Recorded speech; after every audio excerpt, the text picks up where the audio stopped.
start checking that your strings are in tune. We'll start with the 5th string, that's the weird half string. Should be a G, like this. So, tune it up or down to find that note. If it's flat, it will sound something like this, or maybe like this. So you want to tune it clockwise to tighten it, so it sounds like this. If it's sharp, it will sound something like that. So you want to tune it anti-clockwise to come down. So G. Just keep tuning as I'm playing.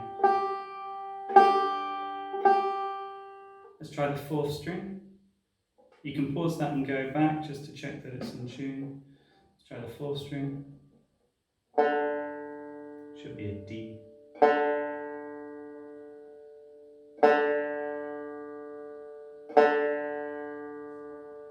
The 3rd string.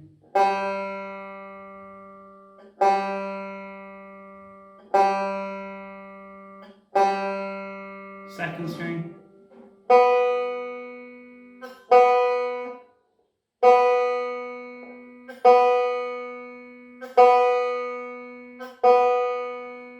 First string.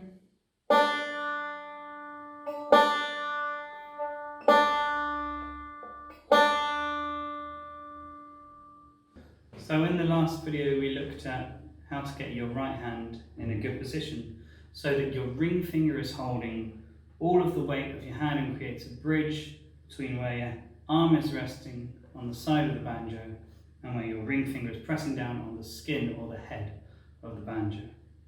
The reason why right hand position is so important is that the thumb and the index and middle fingers strike the string at the right angle and create a good tone. So you have the twist in the wrist, your ring fingers down, and your thumb is reaching back to play the strings. You want to get some distance between your index finger and the thumb. The thumb wants to be playing up near the design on the head, and the index and middle fingers about an inch or so away from the thumb, maybe more. In this video we're going to focus on something that's so essential that without it your playing is going to sound really bad. It's rhythm. And in this context, rhythm just means being able to count to 4 while you're playing. So let's try that. We're going to play open 3rd string, open 3rd string, open 3rd string, 2nd fret 4th string. And we're going to count 1, 2, 3, 4. 1, 2, 3, 4. I'll do that again. 1, 2, 3, 4. 1, 2, 3, 4. 1, 2, 3, 4. So that's the first 2 bars of the next tune that we're going to look at. But for now, let's go back to the tune we looked at last video and add in some rhythm. For now, we're going to just use the thumb and the middle finger. So go ahead and take off your index finger pick. This is important because normally in everyday life we use the index finger for a lot of things, and so it becomes quite dominant. And so the temptation is, when you're learning this first roll, to play the first string with the index finger, but actually it wants to be the middle finger that you're using. So we're going to play the 1st string and the 5th string together like this. And if you look at the other camera angle, you can see that my middle finger will kick back and my thumb will push down as they play the strings together. So that's called the pinch. It's the most basic form of rhythm, and it's very useful. So going with the tune that we learned last time, we're going to add the pinch after every note in the tune. So we're going to pick the tune with the thumb on the right hand, we're going to use the index and middle fingers on the left hand, and we're also going to use the middle finger on the right hand for the pinch. The tab above me shows the tune with the pinches in. 1, 2, 3, 4.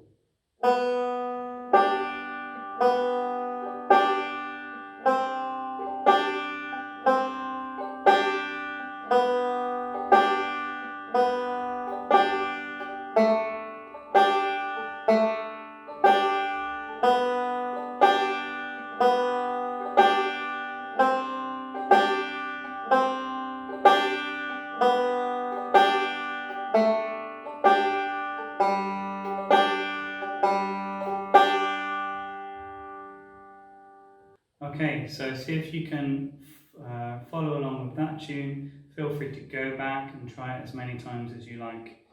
Keep the twist in the right hand, keep the ring finger on the skin and the little finger off the skin, importantly. Play the melody with the thumb and the pinch with the thumb and the middle finger. Let's have a look at a new tune.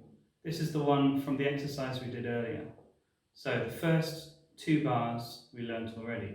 Open 3rd string, open 3rd string, open 3rd string, 2nd fret 4th string, and now we're going to go open 3rd string, open 3rd, 2nd fret 4th, open 4th, 2nd fret 4th, open 3rd, open 2nd, 3rd fret 2nd, open 2nd, open 3rd, 2nd fret 4th, open 3rd, open 3rd, 2nd fret 4th, open 4th, 2nd fret 4th, open 3rd.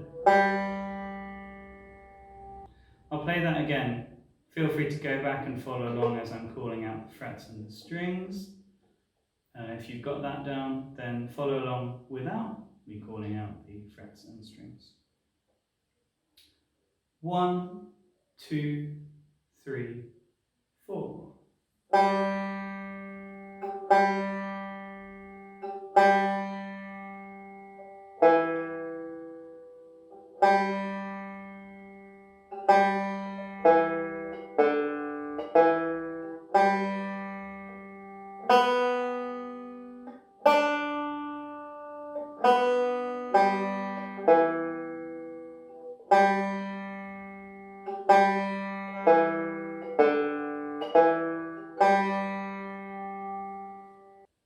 So you'll notice that in the 3rd bar, we've got 3 notes and the 4th bar also.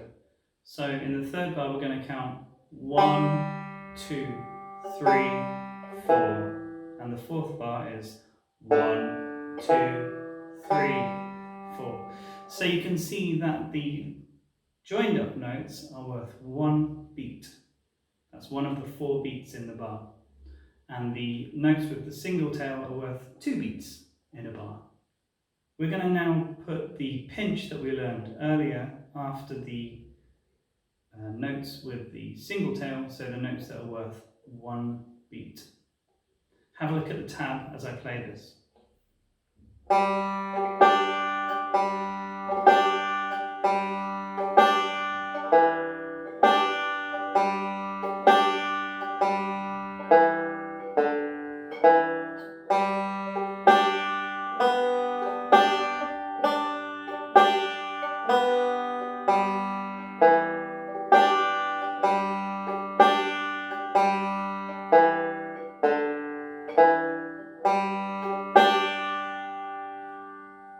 So go ahead and print out the tab if you like and practice that until you can play it about that speed. So we'll do the same tune, but this time instead of putting pinches after the single tail notes, we'll put 1-5-1s so that we are separating out the notes. So we're going to go, instead of 1 and 5 together, we're going to go 1, 5, 1.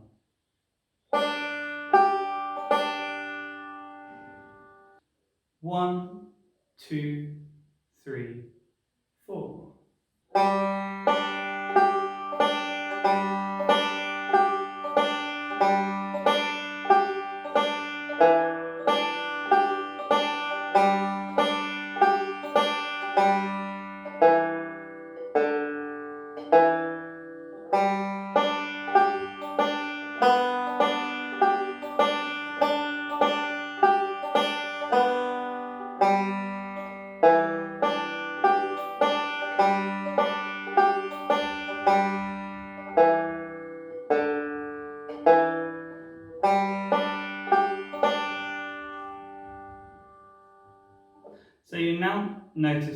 that the long notes, the notes that have the single tail, are followed by a quick succession of 1, 5, 1. On the right hand, that's middle, thumb, middle.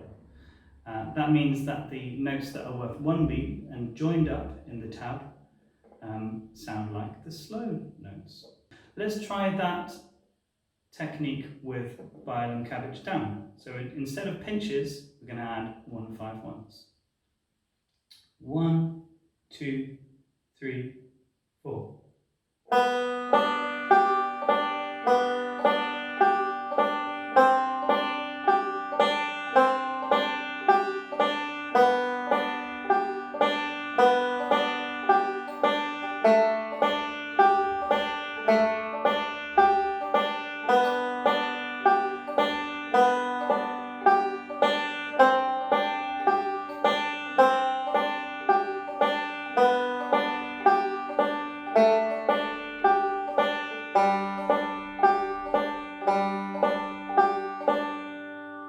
Okay, so remembering to keep the twist in the wrists, the ring finger on the head.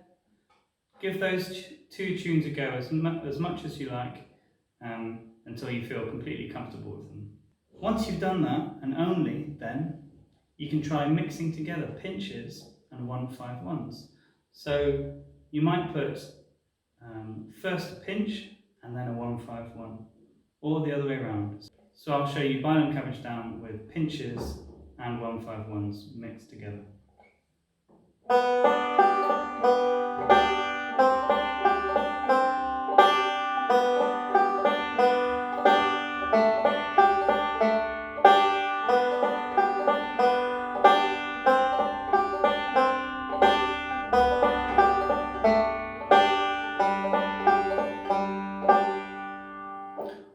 Or maybe you want to do it the other way around. First of all, a pinch and then a 1, 5, 1.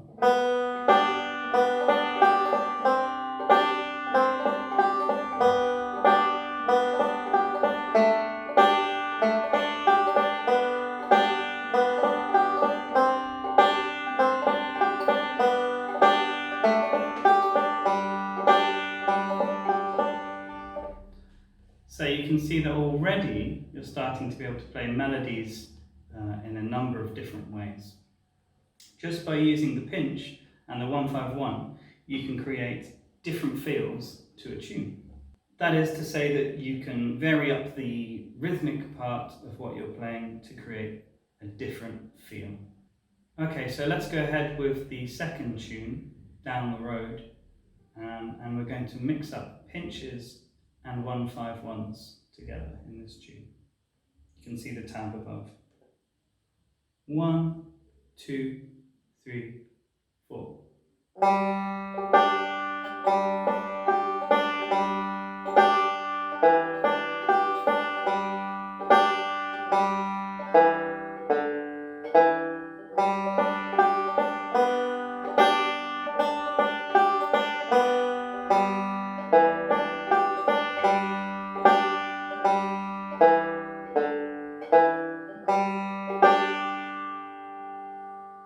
So the homework then is to play both of those tunes, Violin Cabbage Down and Down the Road. First of all, just the melody, remembering to keep the twist in the wrists, keeping the ring finger nice and solid on the head, picking with the thumb, reaching up towards the neck, picking just the melody to start with both of those tunes. Then you're going to add in the pinches after the single-tailed notes, the notes that are worth 1 beat. Then you're going to practice changing those pinches to 1, 5, 1s and play along to the video. So go back to the section where I'm playing it and see if you can play along. And then the last challenge is to mix up pinches and 1, 5, 1s all the time, keeping an eye on your right hand, making sure that the ring finger is solid, the twist in the wrist is there. In the next video, we'll look at adding even more complexity to the rhythmic part of the tune. We'll look at introducing the index finger, and we'll also look at filling in the gaps that are left in between the joined up notes.